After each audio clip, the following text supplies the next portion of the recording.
Bonjour à tous et à tous, j'espère que vous allez bien, que vous êtes dans une vibration positive.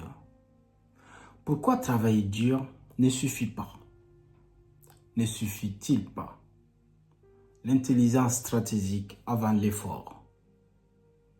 On nous a toujours dit, travaille dur et tu réussiras. Mais laisse-moi te dire une vérité, c'est faux. Tu vois, bien que je sois si jeune pour vous parler de ce sujet, mais c'est déjà faux parce que c'est prouvé par des millions de personnes. Ce n'est pas le plus dur à la tâche qui gagne, mais celui qui sait où frapper, comment frapper et quand frapper. Aujourd'hui les amis, on va voir pourquoi la stratégie bat toujours la sueur et comment penser intelligemment pour multiplier tes résultats. Parce que nous vivons quand même dans un monde où l'intelligence financière est quand même importante, on ne va pas le mettre de côté. Il y a un proverbe africain qui dit « Ce n'est pas la force qui brise la pierre, c'est la stratégie du goutte à goutte. » Regarde l'histoire d'Ali Baba, Jack Ma. Ce n'est pas son travail acharné seul qui l'a rendu milliardaire, mais non, c'est sa vision de l'avenir d'Internet en Chine. On peut en prendre d'autres exemples partout. Jeff Bezos, etc. En affaires comme dans la vie, l'effort sans direction, c'est pédaler dans le vide. Et ça ne t'amènera nulle part. La psychologie de la performance montre que l'énergie humaine est limitée. La stratégie agit comme un levier et multiplie les résultats pour le même dépense d'effort. Donc, travailler sans réfléchir entraîne la frustration et l'épuisement. Par conséquent, entraîne l'abandon. Tu vois? Donc, ton cerveau n'est pas fait pour souffrir sans but, mais pour créer des raccourcis intelligents. Et ça, c'est très important. Dans le business moderne, tu sais que ce n'est pas celui qui passe le plus d'heures sur son ordinateur qui gagne, mais celui qui choisit le bon produit, le bon timing et le bon canal d'acquisition. En Afrique, l'essor de M-Pesa au Kenya prouve qu'une stratégie intelligente peut transformer tout un marché sans forcément plus d'efforts que les autres. Et si tu veux d'autres exemples dans la vie personnelle, plutôt que de courir partout, choisis bien tes batailles, tu vois. Répartis ton énergie dans le bon sens. Un focus précis vaut mieux que 1000 actions dispersées. Je vais t'en donner quelques exemples concrets dans le business en ligne. Il y a plusieurs personnes aujourd'hui dans le business en ligne qu'on connaît. Mais ces personnes n'ont pas été le premier à faire ou à opérer dans ce domaine. Non, au contraire, ils ont utilisé les bonnes stratégies marketing au bon moment. Et revenons dans l'histoire, car j'adore l'histoire. Samori Touré, il savait qu'il ne pouvait pas battre ses ennemis par le nombre. Mais non, ils étaient plus armés et parfois plus nombreux que lui. Lui et ses troupes. Alors il a utilisé quoi? Il a utilisé la stratégie de la mobilité. Pour ceux qui connaissent bien ou un petit peu l'histoire des Samori, ils peuvent en témoigner. Revenons dans l'affaire. Jeff Bezos, il a priorisé la croissance et la logistique avant les profits. La stratégie avant l'effort. Et vous connaissez très bien la stratégie de la rapidité ou de la livraison d'Amazon. C'est pas pour ne rien qu'il reste le premier mondial dans la logistique. Est-ce que tu veux des applications immédiates? Si tu veux des applications immédiates, écoute très attentivement. Parce que cette partie, elle est capitale, tu vois. La première étape, identifie ton 20-80. Bon, je ne veux pas m'attarder là-dessus parce que si tu es tombé sur cette vidéo, peut-être que tu connais sûrement cette théorie. Au contraire, si tu ne connais pas, dis-moi en commentaire. Je vais faire une vidéo spécifique sur ça. Tu vois? Identifie ton 20-80, la loi de Pareto. Donc, c'est 20% d'actions qui créent tes 80% des résultats. Ça, c'est la première étape. Deuxièmement, apprendre des nouvelles apprendre des modèles qui fonctionnent déjà. Ne réinvente pas la roue. Il y a plein de trucs qui existent aujourd'hui. Tu peux t'en inspirer sans copier pour créer ton propre chemin. Et puis, la troisième étape, c'est d'investir dans ton cerveau. J'aime bien parler du mental. Parce que si tu n'as pas de mental, tu as beau acquérir des millions, tu as beau être au sommet de la montagne, mais le jour où ça va flancher, tu vas tomber plus que tout le monde. Ou avant que tout le monde. Bien avant qu'il y ait des cotons, tu vois, le coton il est léger, ou je ne sais pourquoi d'autre, mais le jour où ça va partir en vrille, tu seras le premier à tomber. Donc, investis dans ton cerveau. Ça se passe par quoi? Ça se passe par la lecture. Très malheureusement, beaucoup négligé aujourd'hui, avec l'avènement de notre cher ami, l'intelligence artificielle.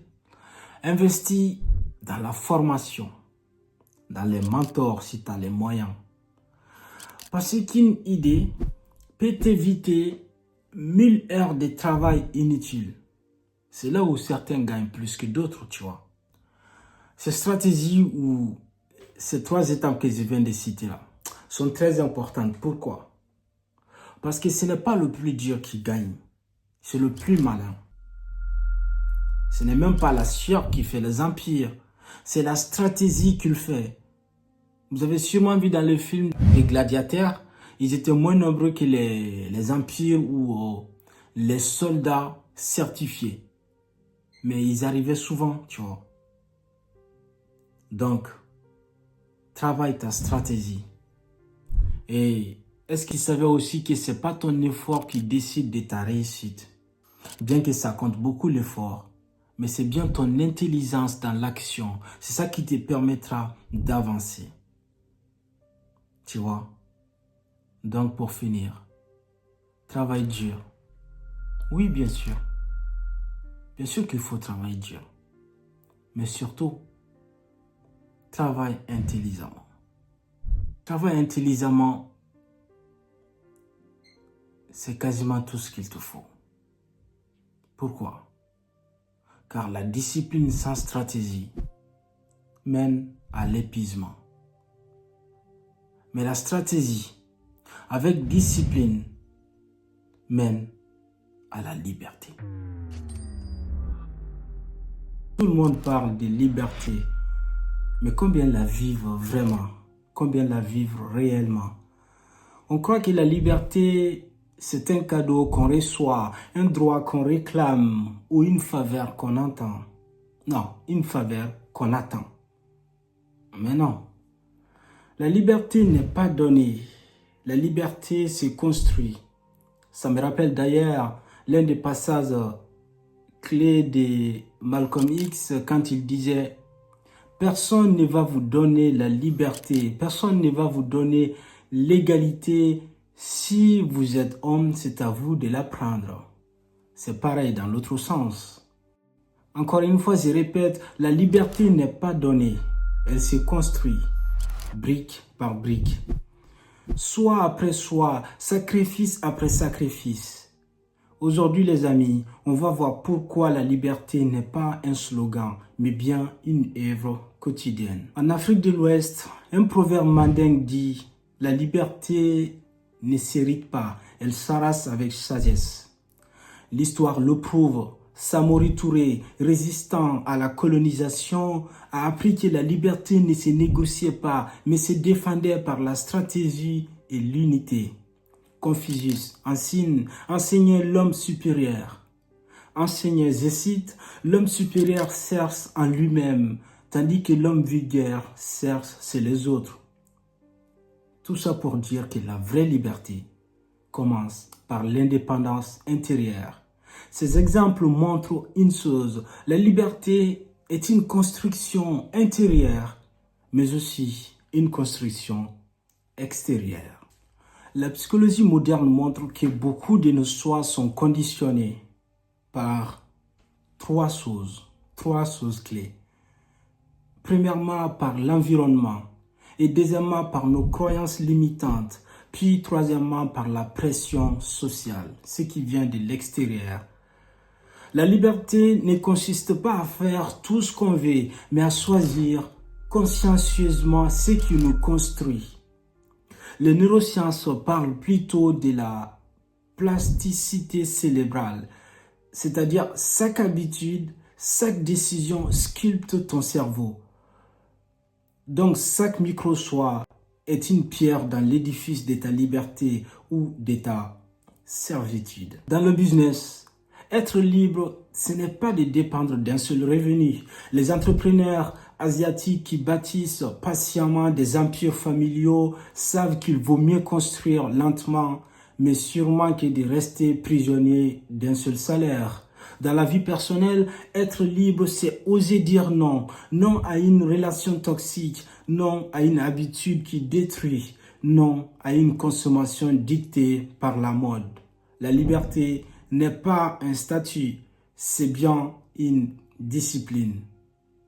Ça me rappelle d'ailleurs un passage qui a été, je ne vais pas dire inventé, mais inspiré par Elon Musk lors d'une visite dans son usine. Il a gravé à l'intérieur de l'usine Tesla: l'excellence n'est pas un acte, mais bien une habitude. Et là, ça rejoint exactement à ce que j'ai dit ici dans cette vidéo concernant la liberté. Elle se construit. Et ce n'est pas quelque chose qui est acquis éternellement, mais c'est quelque chose qui s'est construit et qui doit être consolidé dans le temps. Je vais vous donner quelques exemples concrets. J'aime bien citer Nelson Mandela dans mes vidéos parce que je ne suis pas le seul dans ces cas. Je crois que c'est l'un des rares personnages ou l'une des rares personnalités dans le monde sur laquelle quasiment tout le monde est d'accord sur son parcours. Même les personnes qui n'aiment pas les blacks aiment souvent le citer comme référence. Mandela enfermé pendant 27 ans, mais intérieurement libre, car il avait déjà construit la vision de l'Afrique du Sud qu'il voulait. C'est comme si son corps était enfermé, mais son esprit était libre, comme il le dirait plus tard, après sa sortie de prison dans plusieurs interviews. Fatima Al-Firi, au 9e siècle au Maroc, elle a fondé l'université des Karaouin, montrant que construire une institution de savoir est une œuvre de liberté pour son peuple. Prophète Moussa, que la paix soit sur lui, en guidant les enfants d'Israël hors d'Égypte, il a prouvé que la liberté demande des épreuves, de la foi, mais aussi du courage collectif. Et si nous passons à l'application immédiate, c'est-à-dire comment construire ta liberté, j'aime pas citer plusieurs étapes parce que généralement les gens n'ont pas de temps et en plus si tu continues à leur bombarder des infos, ils vont se perdre. Donc voilà 3 étapes clés. Premièrement, choisis une discipline. Elle peut être économique, physique, mais aussi intellectuelle. Et à chaque maîtrise, tu es en train de construire une brique de liberté. Deuxièmement, évite les dettes inutiles. Aujourd'hui, j'aime bien cette expression des entrepreneurs des web qui parlent des néo-esclavagisme, c'est-à-dire l'esclavage moderne. Aujourd'hui, combien de personnes sont endettées? Combien de personnes, je vais dire endettées jusqu'au cou, mais ne s'en rendent même pas compte parce que physiquement, ils sont libres. Mais d'autre part, ils ne sont pas libres. Donc, évite les dettes inutiles, très important. Rien n'enchaîne plus que l'argent qu'on doit à quelqu'un. Ça me rappelle d'un passage de Victor Hugo parce que j'ai lu Les Misérables au lycée, tome 1 et tome 2. Tome 1 d'ailleurs qui fait plus de 1000 pages et tome 2 qui fait plus de 700 pages. Dans un passage, il y a un personnage qu'on appelle Marius. Marius, c'est un jeune, c'est très très passionnant, mais je ne vais pas vous relater tout ça. Il dit un passage qui est une citation que j'aime souvent et que j'ai d'ailleurs retenu sur le coup tellement que c'était intéressant. Il dit qu'il préfère, ou non, plutôt, il a dit que l'esclavage,